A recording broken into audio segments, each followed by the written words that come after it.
Gusto mo ba dumami ang likes mo sa Facebook? Well, stay tuned lang and watch the full video. Agad-agad 50 to 100 likes in just a minute. So, stay tuned and let's see if lumana sa'yo.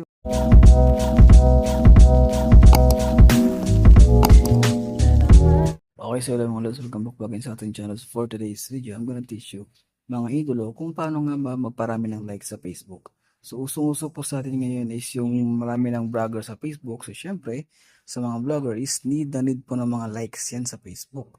So, especially sa mga gustong dumami ng likes, like gusto maging famous, syempre, gustong-gusto rin na maraming likes yan. Okay, now, paano nga pagawin yun? So, napakabilis and napakadali lang pagawin nun. All you have to do is just stay tuned lang, syempre, and watch the full video kung gusto nyo talaga malaman kung paano gawin yun. And please, huwag nyo po i-skip yung video kasi po, baka may ma-miss kayong important information doon na pwedeng pagkadahilanan ng pagka hindi gumana ang method na to. Okay? Kaya kung ako sa load station ka lang dyan. Okay? So, okay. So, unang-una sa lahat, pero bago yun, bago pa lang kayo sa aking channel, subscribe po na Lods. Kapag nakapag-subscribe ka, comment mo sa baba dahil malay mo isa ka sa mapili kong maano lang pag-giveaway natin if umabot tayo ng 15K subscribers. Kaya ano pa rin nantay mo, idol? Subscribe mo na yan. Thank you so much. Now, ating patagalin pa ito, no? So, tara, start na po natin kaagad. So, kung makikita niyo, Los, is ito po ang aking Facebook. So, open ko muna ang Facebook ko. Unang step sa lahat is, make sure yung Facebook is updated. So, punta ka lang sa Play Store. Okay, and then dito, type ko lang, of course, is literal na Facebook lang. Facebook. Ayan. Katapos yun, kung makita mo, update na nakalagay, paki-update yan agad-agad mga idol para po kumana ang ating strategy. So, gumagana rin naman siya kahit ano, kahit sabihin natin hindi updated ang Facebook, pero kasi mas maganda updated ang Facebook. Okay? Para guaranteed talaga nagagana siya. Ayan, so wait lang natin. So, download na siya. Installing na yan.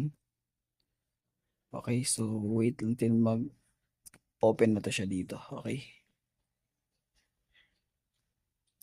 As you can see, it's installing na. So, gumagana ba to sa Facebook Lite? Yes, indeed, gumagana po sa Facebook Lite to mga idol. Ang problema.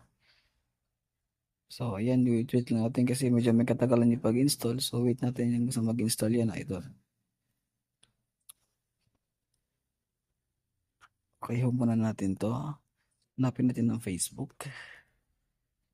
Okay, ito ang Facebook natin. Let's see. Tapos na ang installing niya.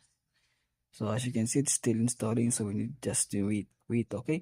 So, mag-aantay ka talaga dito kasi guaranteed din naman pag na-install yun or na-update yung Facebook mo, guaranteed din naman na dadami yung likes mo sa method na to. Okay, so ito na siya. And kung makikita mo is ito siya. Open na. So, open na natin yan mga idol. Then, pagkatapos ito yung open is punta pa tayo sa ating profile. Sa profile natin, click itong profile sa gilid. Wait. Okay. And there we go. So, ayan, kung makikita mo, and then click mo itong profile mo. Okay. And kung makita mo ito yung profile natin, scroll down ko na lang. Okay, so medyo naglalag po. Pero ganoon talaga kasi ka-update pa lang. So, nagpa-function pa yan siya. Pina-function niya pa ng maayos yung Facebook natin. So, ayan, loading pa siya. So, ayan. Kung makita mo rin sa ito is, naka-public yung ating profile. So, mas maganda ito is naka-professional mode yung Facebook mo. Para naman mas maganda and para naman mas gumana ito. Kasi pag naka-professional mode ang Facebook mo, so meaning nun is naka-public ang Facebook natin. So, kapag hindi kasi siya naka-professional mode, so baka hindi pa siya gumana. So, mas maganda naka-professional mode po tayo. Paano pa bang turn on ang professional mode? Yun to lang. Click mo lang yung tatlong tuldok na to. Ayan, pagkatapos meron dito, turn on professional mode, paki-turn on mo na lang yan, okay? So, napaka-basic lang nun, idol. So, walang kirap-hirap gawin yun. Now, kung makita nyo, sa profile natin is wala pong ka-like-like yan, di ba? So, i-like natin, heart natin kunwari. Ako pa lang nag-like dyan, di ba? So, ngayon, ang gagawin natin is, click mo tong share, and then, kung makita mo sa pinakailalim is meron pong copy link. Copy mo po yung link niyan. Okay, there we go. And then, pagkatapos itong home natin, balik po tayo ulit sa Play Store. Okay, sa Play Store is meron tayo isang application na kailangan i-type. Which is itong Yo Likers. Wait. Yo Lakers. Ayan. Yan, ito siya. So, ito pa yung application. I-zoom ko na lang din ito. Yan po yung mukha ng application ng Yo Lakers. So, dapat yan po ang install natin. Okay. So, ngayon kapag na-install na yan, assuming is goods na yan, wala ng problema. So, nga pala, bakit ko ba nasabing legit to? Yung kung makikita mo is meron siyang 500k downloads. Okay. So, bago pa lang siya na-upload dito sa Play Store. Actually po, hindi pa siya sa Play Store. Nasa website lang po ito dati. Pero since legit siya and safe, nilagay na po sa Play Store. Kaya, ayan, nasa Play Store na po siya ngayon. So, ayan, napaka-convenient. And then, ayan, kapag hindi naman siya malaki, like MB lang naman to. So, kayang-kaya ng mga phone natin yan. So, pagkatapos yun is open nyo lang kagad. Ayan. So, pag open nyo lang, just mag-login po kayo dyan ng Facebook nyo. So, kapag nalagin niya, pwede kayo mag-login ng kahit ibang profile or kung wala kayong tiwala sa application na to, pwede kayo mag-login ng ibang profile dyan if you want. Pero kasi, in this case, ang ginamit ko is yung Facebook ko talaga mismo. Okay? So, yung profile niya talaga mismo. Ayan, kung makita mo pag nakapag-login ka, itong lalabas dyan. Now, next na gagawin natin is, kung makita mo sila ilalim, o nga pala, dito kasi is maraming ads. So, yung mga ads dito is intindihin nyo lang kasi pop-up po ng pop-up yung mga ads dito. So, intindihin na lang po natin yung ganun, okay?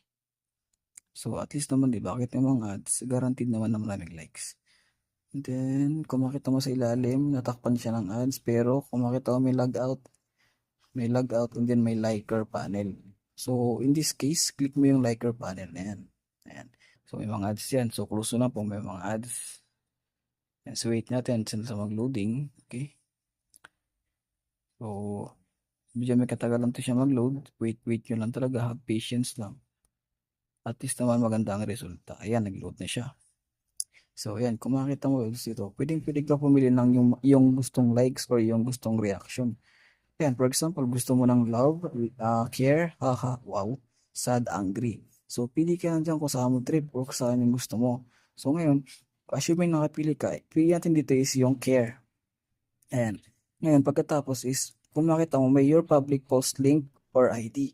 So, yung kinapin nating link kanina, dito pati ni-post yan. So, paste mo lang po siya dito. Ayan na po yung link. And then, click mo to, I am not a robot. Ayan. So, hanapin mo lang dito yung catchy. Ayan. Verify mo lang. And then, kapag nag-check na, click mo lang yung submit. So, ayan. Wait na.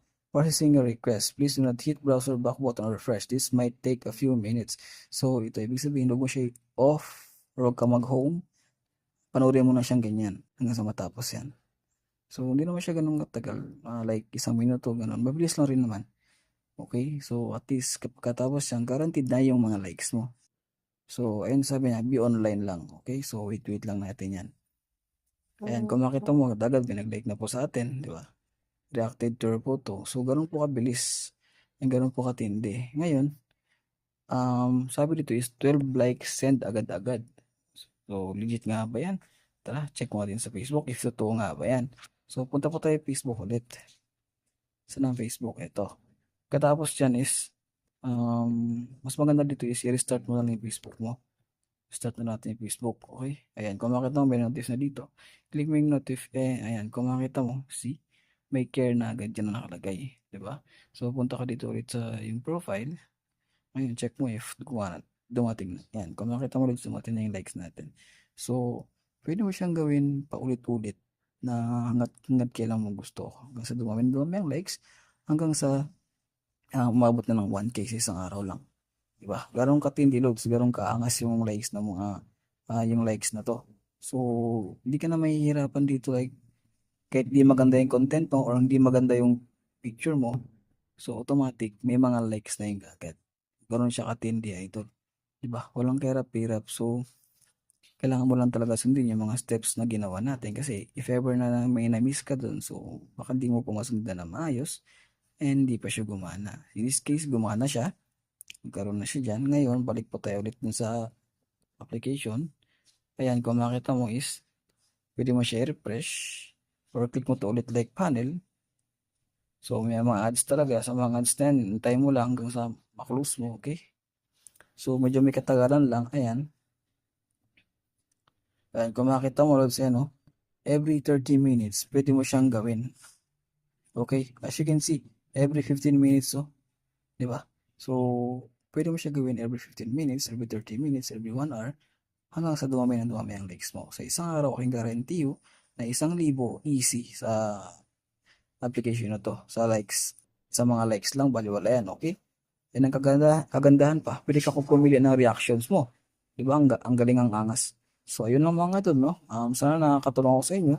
And sana dumami na po yung mga likes, no? So, hindi ako magtatagal pa mga idol. If you like the video, please leave a like. Hindi na magtatagal pa. Until next time. Peace out. Keep safe, everyone. Bye-bye.